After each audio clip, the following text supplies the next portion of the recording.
अब आप मुकेश कुमार से समाचार सुनिए। भारत और चीन ने वास्तविक नियंत्रण रेखा LAC पर प्राथमिकता के आधार पर तनाव घटाने पर जोर दिया है।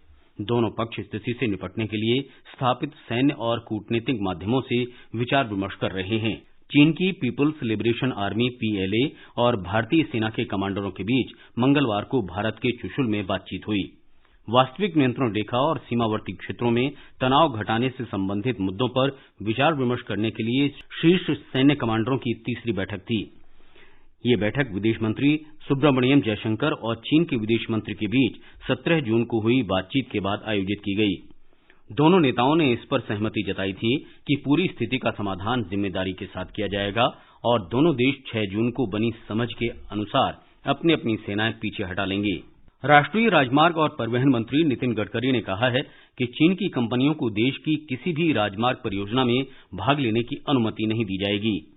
उन्होंने कहा कि इसमें संयुक्त कंपनियां भी शामिल होंगी। श्री गडकरी ने एक समाचार एजेंसी से बातचीत में कहा कि सरकार ये सुनिश्चित करेगी कि चीन की कंपनियां सूक्ष्म, लघु और मध्यम उद्यम जैसे किसी भी क्षेत्र में प्रवेश नहीं कर पाएं।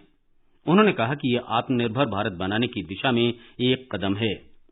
केंद्रीय मंत्री ने कहा कि सड़क निर्माण के लिए ऐसी किसी भी कंपनी को अनुमति नहीं दी जाएगी जिसमें चीन की भागीदारी हो। उन्होंने कहा कि चीन की कंपनियों पर प्रतिबंध लगाने की नीति जल्द ही जारी की जाएगी और भारतीय कंपनियों को राजमार्ग परियोजनाओं के प्रावधानों में छूट दी जाएगी।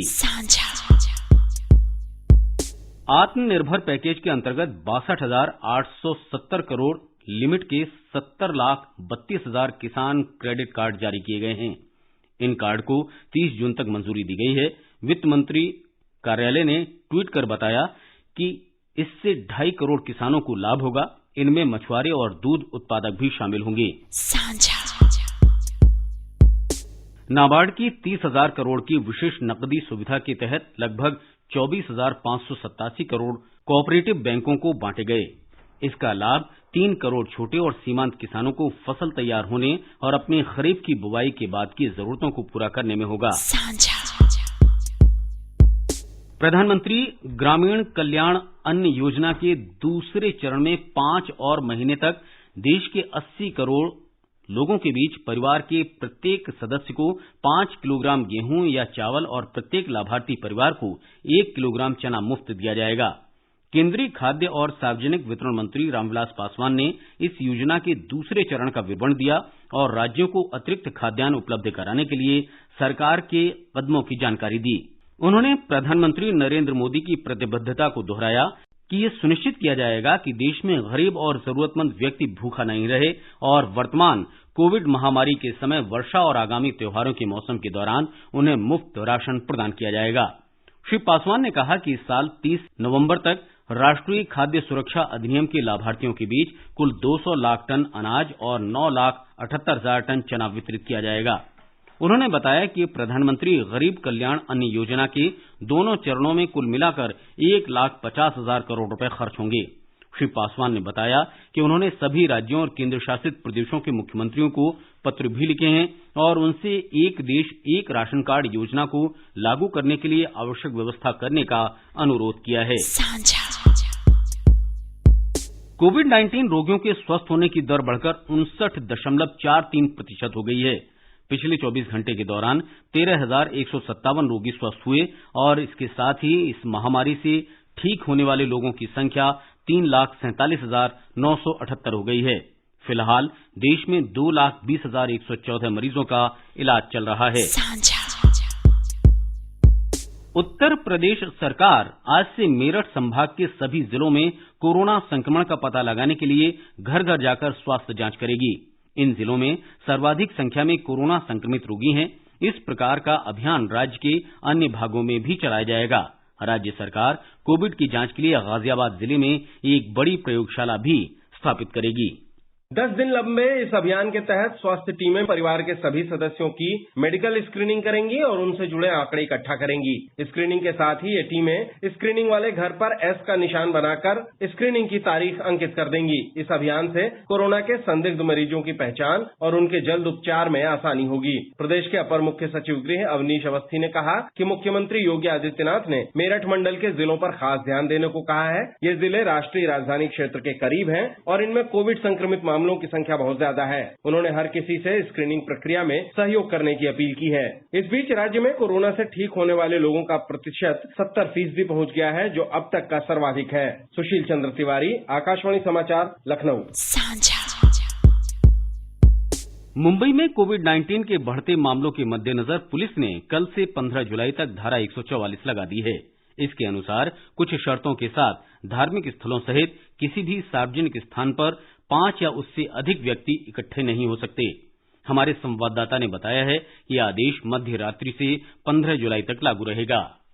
रात 9 बजे से सुबह 5 बजे तक लोगों के संचार पर भी प्रतिबंध लगाया गया है। बहरहाल आवश्यक सेवा या वस्तु प्रदान करने वाले लोगों या संस्था को इस प्रतिबंध से बाहर रखा गया है। इनमें दूध, भाजी, किराना, खान पान के सामान, दवाइयाँ, अस्पताल आदि सेवाएं शामिल है। इस बीच कोरोना के तेजी से बढ़ते हुए मामलों को देखते हुए मुंबई के पड़ोसी क्षेत्र के नगर परिषद थाने और मीरा भाईंदर इलाके में 10 दिन का पूर्ण तालाबंदी घोषित किया गया है, जहां मीरा रोड भाईंदर में आज से लेकर 10 जुलाई तक तालाबंदी रहेगा। दूसरी ओर थाने नगर परिषद ने कल से 12 तारीख तक तालाबंदी करने का फैसला किया है। ये दोनों क्षेत्र में पिछले 1 महीने से कोरोना के मामले में तेजी से वृद्धि हुई है। देवप्रिय भट्टाचार्य जी, आकाशवाणी समाचार, मुंबई। हरियाणा में कोरोना मरीजों के स्वस्थ होने की दर 70% से अधिक हो गई है। कल कोरोना के 527 मरीजों को अस्पताल से छुट्टी दी गई। इसके साथ राज्य में ठीक होने वाले लोगों की संख्या बढ़कर 10,499 हो गई है। 393 नए मामलों के साथ संक्रमित लोगों की संख्या बढ़कर 14,941 हो गई है।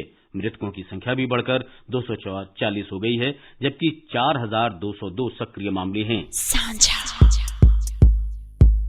पंजाब में आज 101 नए मामलों के साथ संक्रमित लोगों की संख्या बढ़कर 5,668 हो गई है। नए मामलों में 41 लुधियाना से हैं। राज्य में अब तक 149 लोगों की मौत हो चुकी है।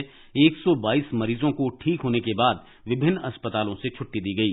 राज्य में अभी तक 1,530 मरीजों का विभिन्न अस्पतालों में इलाज चल रहा है।